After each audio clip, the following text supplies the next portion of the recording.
Hello दोस्तों। आज की वीडियो में हम लोग ये पढ़ेंगे कि डेरिवेटिव मार्केट होती क्या है ना।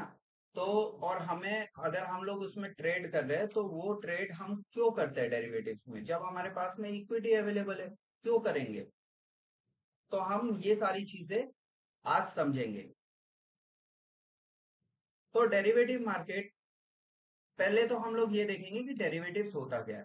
सपोज करो कि डेरिवेटिव क्या होता है, सबसे पहले वो देखेंगे। हम लोग एग्जांपल लेंगे दूध का। ठीक है। दूध में से कई सारे प्रोडक्ट्स निकलते हैं, जैसे कि दूध में से निकलेगा क्या क्या। दूध में से निकलेगा घी, और दूध में से निकलेगा पनीर, और दूध में से निकलेगा दही। ठीक है, तो ये सारी चीजें जो हैं वो सब निकलेंगी हमारी किसमें से, दूध में से। तो जैसे ही दूध का प्राइस बढ़ेगा, अगर दूध का प्राइस बढ़ता है तो क्या होगा,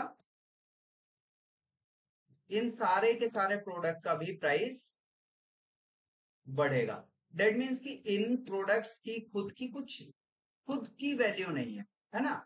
इनकी वैल्यू कहां से डिराइव हो रही है, इनकी वैल्यू डिराइव हो रही है कहां से, दूध से। इनकी वैल्यू डिराइव हो रही है दूध से, तो दूध जो है इस कंडीशन में हमारा हो जाएगा अंडरलाइन एसेट। दूध जो है वो हो जाएगा हमारा अंडरलाइन एसेट। ठीक है। तो हमारी वैल्यू कभी भी डिराइव होती है अंडरलाइन एसेट्स से। जो डेरिवेटिव्स हैं उनकी वैल्यू हमेशा डिराइव होती है अंडरलाइन एसेट्स से। अब इसी को मैं मार्केट में की कंडीशन में देखूं तो मार्केट की कंडीशन में क्या होगा, मार्केट की कंडीशन में अंडरलाइन एसेट मेरा कुछ भी हो सकता है। Whether it will be like equity, या फिर इक्विटी मतलब स्टॉक्स। ठीक है। या फिर वो हो सकता है इंडेक्स, या फिर वो हो सकता है कमोडिटी, या फिर वो हो सकता है करेंसी। इनमें से कुछ भी मेरा ये हो जाएगा अंडरलाइन एसेट। ये क्या हो गया मेरा, ये हो गया मेरा अंडरलाइन एसेट। अच्छा, ये मेरा अगर अंडरलाइन एसेट हो गया तो फिर मेरा इसमें से डेरिवेटिव्स क्या हो गए, ये तो मेरे अंडरलाइन एसेट हो गए सारे के सारे। अब इसके डेरिवेटिव्स क्या हो गए, इसके डेरिवेटिव्स होंगे हमारे दो।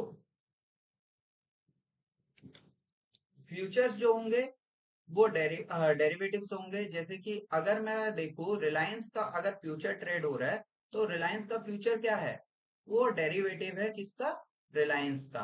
अंडरलाइन एसेट हो गया मेरा रिलायंस। ठीक है।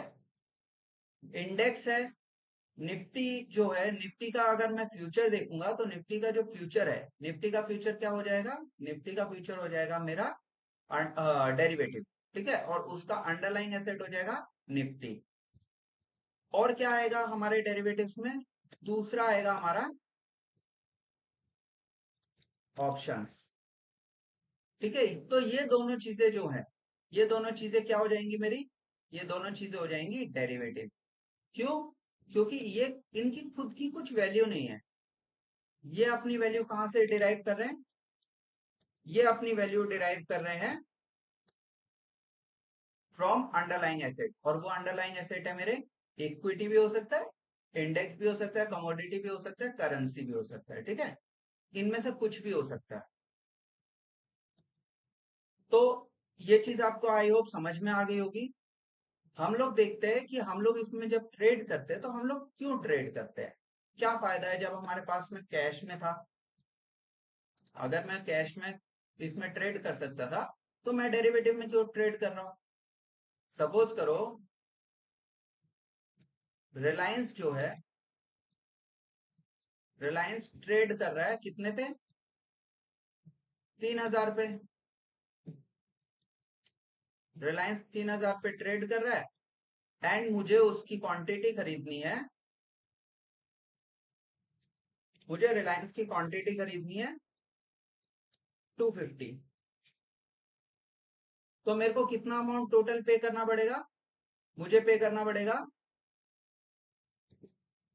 3000 इंटू 250, जो कि कितना आएगा 7.5 लाख। ठीक है, तो ये अमाउंट मेरे को पे करना पड़ेगा जब मुझे इसको कैश मार्केट में खरीदना है। कहाँ पे खरीदना है मुझे इसको? इसको मुझे खरीदना है जब कैश मार्केट में। ठीक है, कैश मार्केट में मुझे 7.5 लाख रुपए पे करने पड़ेंगे। पर अगर इसी को मुझे इसका फ्यूचर खरीदना है, तो फ्यूचर हमेशा जब भी ट्रेड होते हैं तो वो एक फिक्स क्वांटिटी में ट्रेड होते हैं। ठीक है, तो फिक्स क्वांटिटी में जब वो ट्रेड होंगे तो ये जो 250 क्वांटिटी है, ये जो 250 क्वांटिटी है, इसको हम लोग बोलते हैं लॉट। ये हो जाएगा मेरा लॉट। और ये लॉट फिक्स कौन करेगा कि एक लॉट में कितनी क्वांटिटी होंगी? इस लॉट को फिक्स करता है एक्सचेंज। ठीक है, तो ये हो जाएगा मेरा एक लॉट। ये हो गया मेरा एक लॉट जिसको फिक्स कर रहा है एक्सचेंज। ठीक है, तो जब मैं फ्यूचर में इसको ट्रेड करूंगा तो फ्यूचर में मेरे को थोड़े से ज्यादा प्राइस पे करना पड़ेगा। जैसे कि 3020 का प्राइस हो गया, इंटू एक लॉट में मैं ट्रेड करूंगा, और इसके लिए मुझे करीब करीब 1,30,000 पे करने पड़ेंगे। ठीक है, अब यहाँ पे प्राइस ऑलमोस्ट सेम है, क्वांटिटी ऑलमोस्ट सेम है, बट मेरे को पे कितना करना पड़ रहा है? 1,30,000।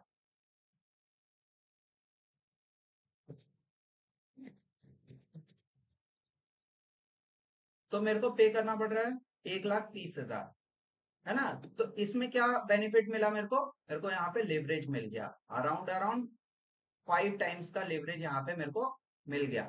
अब एक चीज देखते हैं हम लोग, जो ये रिलायंस है, मैंने 3,000 पे खरीदा था। अब इसमें क्या हुआ कि एक महीने के बाद इसका प्राइस पहुंच गया 3,100। इसका प्राइस पहुंच गया 3,100। तो यहाँ पे कितना प्रॉफिट हुआ मेरा? यहाँ पे प्रॉफिट हो गया मेरा 2,500 का, सॉरी 25,000 का। यहाँ पे प्रॉफिट हो गया मेरा 25,000। और यहाँ पे भी मेरा प्रॉफिट सेम ही है, यहाँ पे भी 25,000 का ही मेरा प्रॉफिट होगा। बट जब मैं इसको परसेंटेज में कैलकुलेट करूंगा, ठीक है, जब मैं इसको परसेंटेज में कैलकुलेट करूंगा तो परसेंटेज वाइज यहाँ पे जो होगा वो मेरा अमाउंट बहुत परसेंटेज कम आएगा।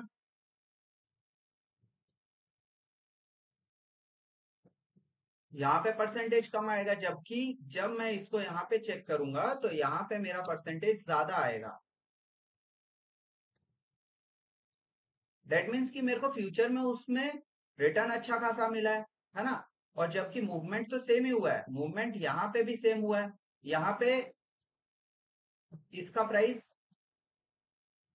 कितना आ गया होगा? जब वहां पे 100 रुपए बढ़ा है तो यहाँ पे भी 100 रुपए बढ़ा होगा, 3,120 आ गया इसका प्राइस। तो यहाँ पे 25,000 का प्रॉफिट हुआ है, जबकि मैंने पे कितने किए थे? 1,30,000। और यहाँ पे मैंने 7,50,000 पे किए थे, यानी 7.5 लाख पे करके मैं 25,000 कमा रहा हूँ। तो किस में फायदा है मेरा? तो फायदा मेरा फ्यूचर्स में ज्यादा है। वैसे ही यहाँ पे नुकसान भी मेरा ज्यादा होगा, क्योंकि रिस्क ज्यादा है तो रिवॉर्ड भी ज्यादा है मेरा। ठीक है, रिस्क मेरा ज्यादा है। यहाँ पे हो सकता है कि यहाँ पे मैं पूरी की पूरी कैपिटल जो है वो एकदम से वो गवा दूं। ठीक है, यहाँ पे अगर 200 300 400 पॉइंट का मूव आ गया एक महीने में तो मेरी ये पूरी कैपिटल चली जाएगी। तो जब मेरी कैपिटल चली जाएगी तो यहाँ पे रिस्क हाई है मेरा। पर यहाँ पे तो मेरी पूरी कैपिटल नहीं जाएगी ना कभी भी। ऐसा तो नहीं है कि रिलायंस जो है एकदम से जीरो हो जाएगा। रिलायंस एकदम से जीरो नहीं होगा ना। तो इस वजह से क्या है कि मेरे को यहाँ पे लेवरेज मिलता है, हाई रिस्क होता है। फ्यूचर्स में हमेशा हाई रिस्क पे काम होता है, तो हाई रिस्क पे जब भी काम होगा तो वहां पे हाई रिवॉर्ड होंगे हमारे लिए। तो ये बेनिफिट मिलता है मेरे को यहाँ पे काम करने का फ्यूचर में।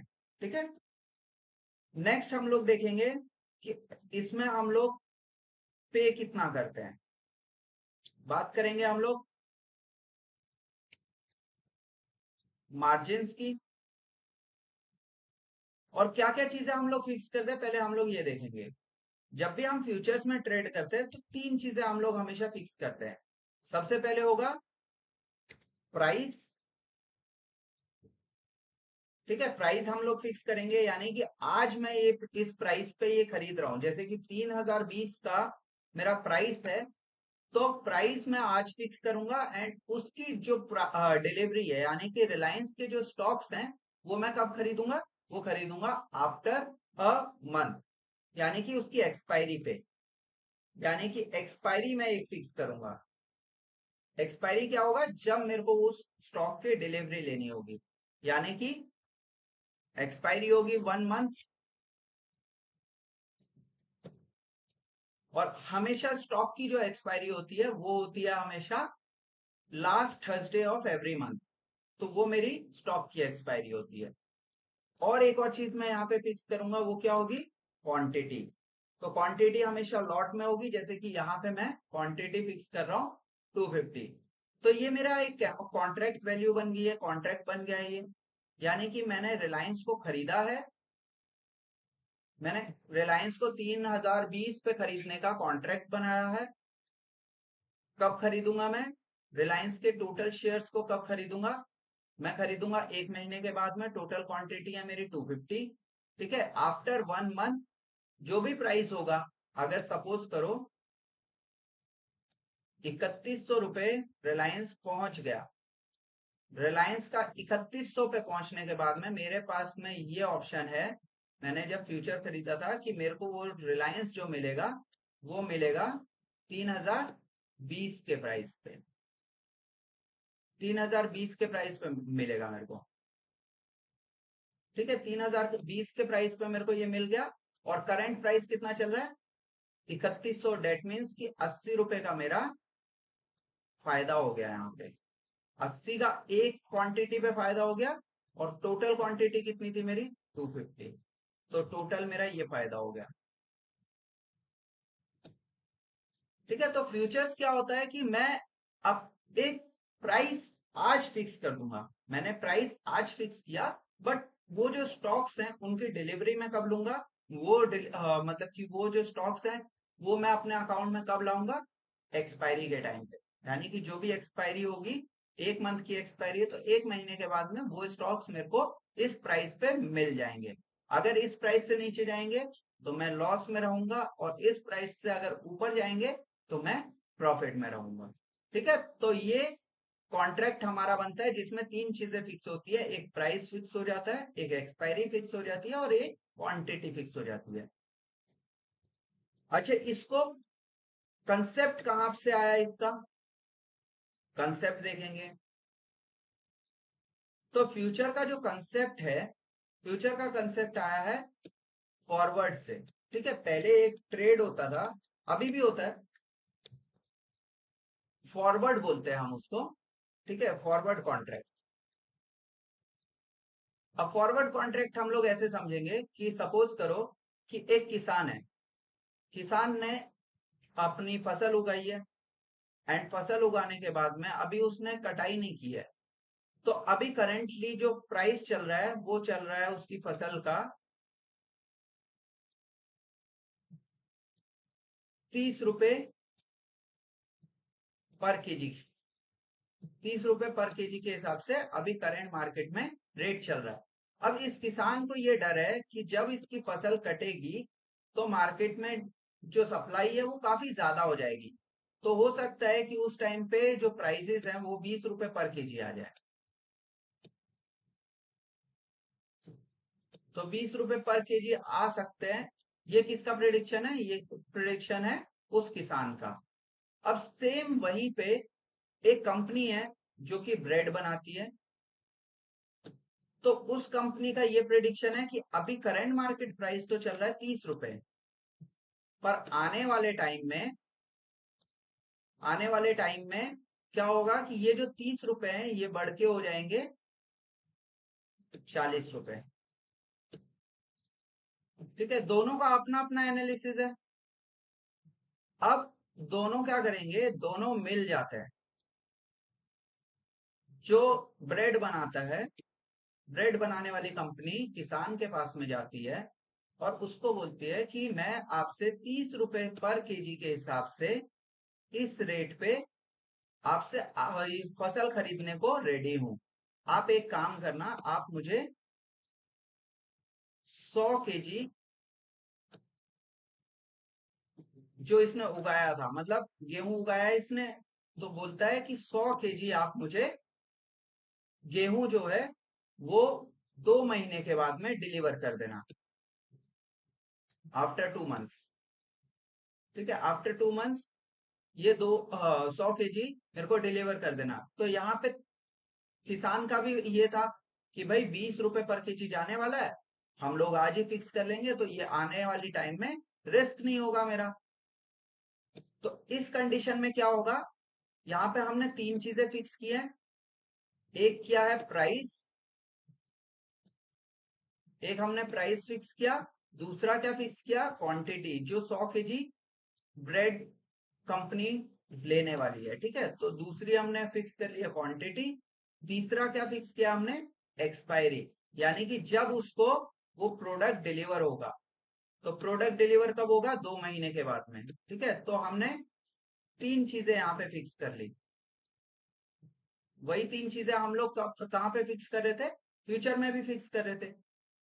अब देखो आगे चल के क्या हो सकता है, कंडीशन ऐसी आ सकती है,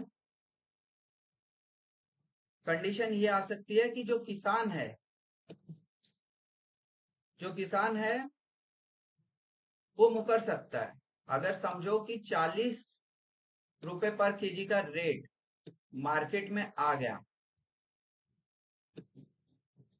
हो सकता है कि किसान जो है वो मना कर दे। किसान बोल देगा कि भाई मेरे को तो 40 का रेट मिल रहा है, मैं क्यों 30 में बेचूं। तो यहाँ पे क्या हो जाएगा, एक डिफॉल्ट हो जाएगा, है ना, एक डिफॉल्ट हो गया यहाँ पे। एक कंडीशन ये भी हो सकती है कि रेट जो है, रेट 20 रुपए हो जाए, 20 रुपए पर केजी के हिसाब से। तो जब 20 रुपए हो जाएगा, तो हो सकता है कि जो ब्रेड बनाती है कंपनी, वो डिफॉल्ट कर दे, वो बोले कि भाई मेरे को नहीं खरीदना है तेरे से, मैं तो मार्केट से 20 रुपए केजी के हिसाब से खरीद रहा हूँ। ऐसा एग्रीमेंट ही तो हुआ था, बस एग्रीमेंट ब्रेक कर देंगे।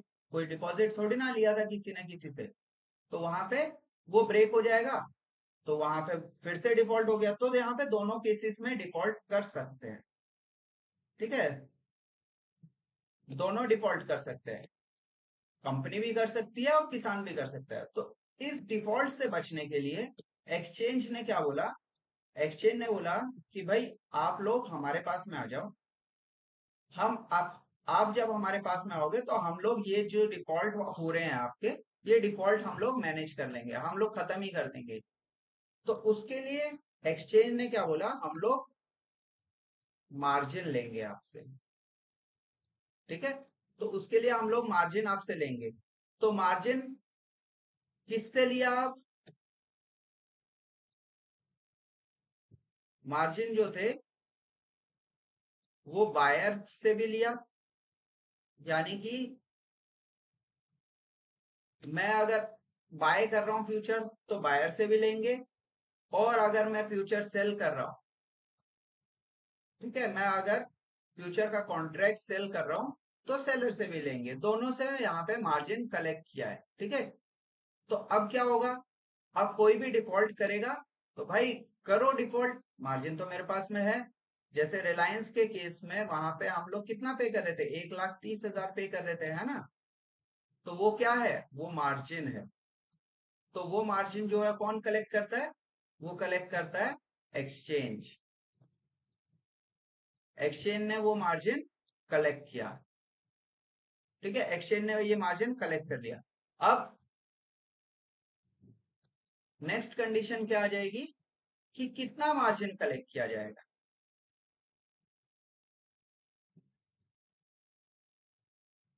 तो मार्जिन कितना कलेक्ट किया जाएगा?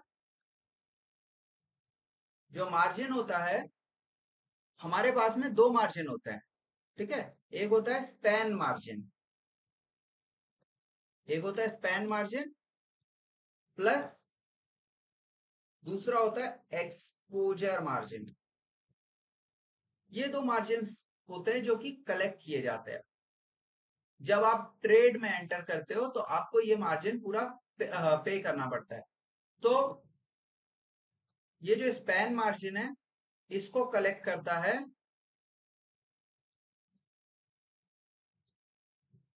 एक्सचेंज। इसका कैलकुलेशन पूरा एक्सचेंज देता है कि भाई आपको इतना मार्जिन मिनिमम देना ही देना है। और ये जो एक्सपोजर मार्जिन है, इसको कलेक्ट करता है ब्रोकर। भाई ब्रोकर को भी तो सेफ्टी चाहिए ना, क्योंकि ब्रोकर आपका ट्रेड वगैरह सब एग्जीक्यूट करवा रहा है। अगर ज्यादा लॉस हो गया तो किसको प्रॉब्लम होगी? ब्रोकर को होगी। तो एक्सपोजर मार्जिन जो है वो ब्रोकर कलेक्ट करेगा, स्पैन मार्जिन जो है वो एक्सचेंज जो है वो बताएगा कि मिनिमम आपको इतना तो पे ही करना है। तो मिनिमम मार्जिन जो है वो स्पैन मार्जिन होगा और एक्सपोजर मार्जिन जो कि ब्रोकर कलेक्ट करेगा। ठीक है। अब सपोज करो मैंने इनिशियल मार्जिन दे दिया एंड मेरा कुछ लॉस हो गया वहां पे। तो जब भी मेरा एक्सपोजर मार्जिन जो है मेरा वो खत्म हो जाएगा, एक्सपोजर मार्जिन खत्म हो जाएगा। यानी कि एक्सपोजर मार्जिन सपोज करो मैंने 30,000 पे किया था। जैसे अभी रिलायंस के केस में 1,30,000 पे कर रहे थे, तो 30,000 मैंने एक्सपोजर मार्जिन पे किया, तो मेरा लॉस हो गया वहां पे कितना? 30,000 का। तो मेरे पास में एक कॉल आ जाएगी, मार्जिन कॉल, कि भाई आपको मेंटेनेंस मार्जिन जो है वो पे करना पड़ेगा। तो उस टाइम पे मैं मेंटेनेंस मार्जिन जो है 30,000 का वहां पे करूंगा। अदरवाइज ब्रोकर क्या करेगा? मेरी पोजीशन को स्क्वायर अप कर देगा। ठीक है। अगर मैंने ये एक्सपोजर मार्जिन पे नहीं किया तो मेरी पोजीशन लॉस में वो ब्रोकर ही एग्जिट कर देगा। ठीक है। तो ये होता है मेरा एक्सपोजर मार्जिन। और जब मैं ये मार्जिन जो है ये मार्जिन पे करता हूं, तो इस मार्जिन को हम लोग बोलते हैं इनिशियल मार्जिन। ये हो जाता है मेरा इनिशियल मार्जिन।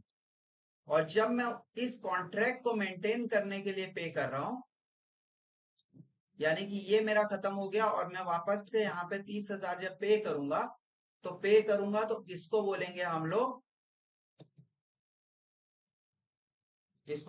लोग मेंटेनेंस मार्जिन। तो ये दो टाइप के मार्जिन होते हैं।